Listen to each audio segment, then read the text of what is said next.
My cousin bullied me for being gay, so I outed his secret relationship to his church. Hey Reddit. This one's been simmering in my memory for years, and honestly, I'm still a little conflicted about it.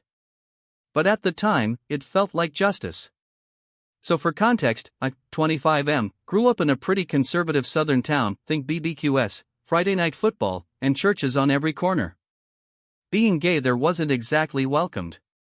I figured out I liked guys around 13, but didn't come out until college. Even then, only to close friends. My family? They found out thanks to my cousin, let's call him Zach.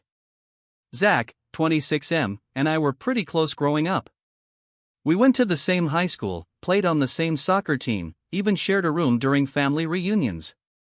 But the minute he found out I was gay, boom. The tone changed. He started dropping jokes at family events.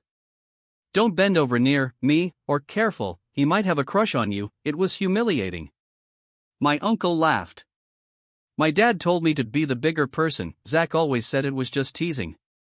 But I saw the way he looked at me when he said it, like he enjoyed making me squirm. Fast forward to Thanksgiving a few years ago. I was already out to most of the family at that point, and my parents had finally come around. But Zach still wouldn't let up. He pulled the same tired jokes at the dinner table, louder than usual this time. Maybe he thought he was being funny, or maybe he was trying to make me feel small in front of my grandma. Either way, I snapped. But I didn't say anything then, I just smiled and decided I was done being the bigger person. Because here's the kicker, Zach is gay too. Yeah. You read that right. I found out 2 years prior, completely by accident. I was visiting a friend in a nearby city and saw him on Grindr. No profile pic, but I recognized his tattoo in one of the photos, a really dumb tribal design on his bicep he got when he was 18. I never confronted him about it. I figured he was closeted and scared. I understood that. But he lost all my sympathy the day he decided to use my sexuality as a punchline. So, I did something petty. Okay, maybe more than petty. Zach's a youth leader at his church. The same church that talks about biblical values and once gave my mom a pamphlet about correcting deviant behavior when she told them I was gay. After dinner, while everyone was distracted with pie, I took Zach's phone from the charger in the guest room and did a little snooping. I guessed the passcode, his birthday, idiot, and boom.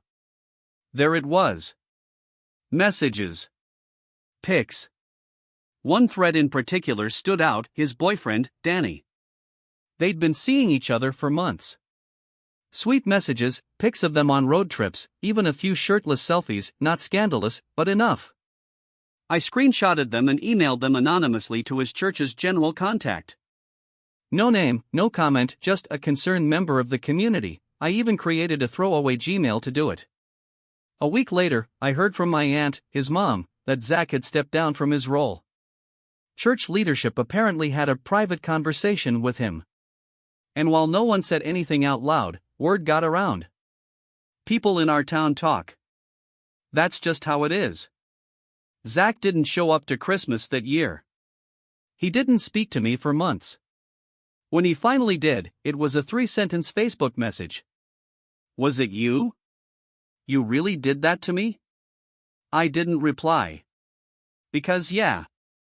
I did. Was it cruel? Maybe. I'm not going to pretend I was being noble. But I was tired of feeling like I had to take the high road while he humiliated me for being the exact same thing he was. If he wanted to play games, I had receipts.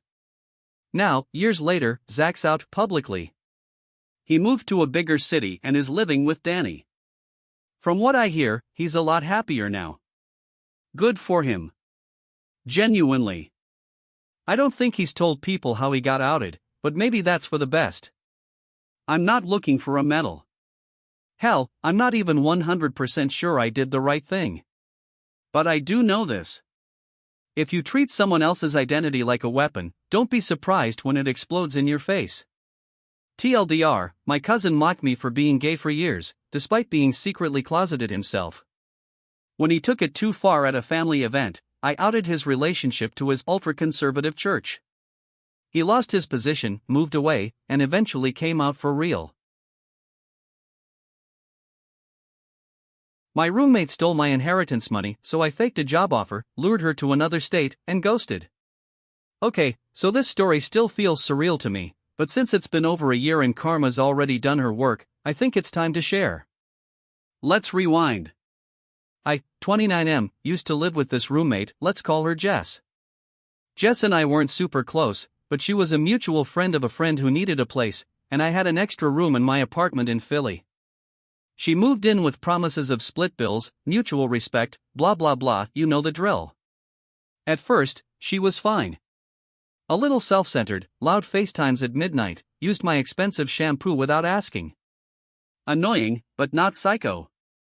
Then things changed. About 6 months in, my grandma passed away. We were close. She helped raise me, and her death hit hard. She also left me a decent chunk of money in her will, nothing outrageous, but enough to make a difference, $18K. I didn't shout it from the rooftops, but I mentioned it to Jess one night when she asked why I was suddenly being extra frugal. I told her I was planning to invest most of it, maybe start a small online business, maybe move into a nicer place down the line.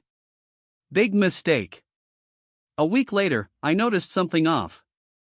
I'd asked my bank for a printed account statement to track some transfers and noticed a weird $7,500 withdrawal. I hadn't made it.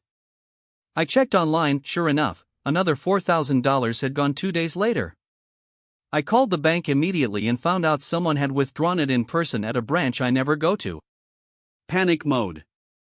Long story short, someone had used my ID, my real ID. I tore through my room, checked everywhere. My ID was gone. I'd kept it in a little tray on my dresser after a night out when I forgot my wallet, and it just vanished. I confronted Jess. She swore up and down she didn't know anything about it. Made a big show of being offended I'd even ask, but something about her vibe was off, too defensive, too angry. I checked my camera, the one I kept in the living room for my dog when I was at work, and wouldn't you know it, I caught her holding what looked like my ID and doing a happy little dance around the time the money went missing. I was livid. But I didn't show it. Not yet. I contacted the bank, filed a police report, and disputed the charges. They started an investigation, but things were moving slowly. Meanwhile, Jess was walking around like she owned the place, even started randomly talking about moving out soon to do bigger things. So I made bigger things happen. I created a fake email account. Using some decent graphic skills and a real company name from a startup I interviewed with last year, I crafted a very convincing job offer for a marketing position in Denver. Jess had mentioned wanting to move to Colorado before mountains, weed, hot guys, the usual. I forwarded the offer to her anonymously, saying she'd been scouted through LinkedIn and needed to act fast. She fell for it instantly. She showed me the email, asking if it looked real. I played dumb and said, "Wow, that's amazing." I even helped her book a flight. The next 2 weeks were a whirlwind of her selling stuff, packing bags, and quitting her actual job with a smug, "I'm outta here, suckers." The day she left, she took 2 suitcases, her phone, and her emotional support water bottle. Everything else? Left behind. Furniture, clothes, some cash, and a drumroll, my ID, tucked behind her desk drawer along with a handwritten budget plan for my inheritance money. I waited 24 hours. Then I called her parents, I had their number from our original rental app, told them she'd moved, and gave them the address of her new job. They were confused. She hadn't told them anything. They tried calling her, straight to voicemail. I blocked her on everything. She tried to email me once, but I ignored it. Meanwhile, I took my ID and evidence to the cops and the bank investigator.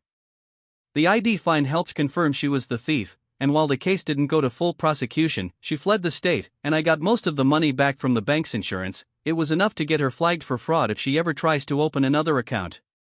Best part? 2 weeks later, I heard from a mutual friend that Jess was stranded in Colorado, couch surfing, because the company stopped responding and she doesn't know why. Apparently, she blew all her cash and is working at a ski resort now. Says she's finding herself. I found my peace and my money. And now I have a strict no roommates policy.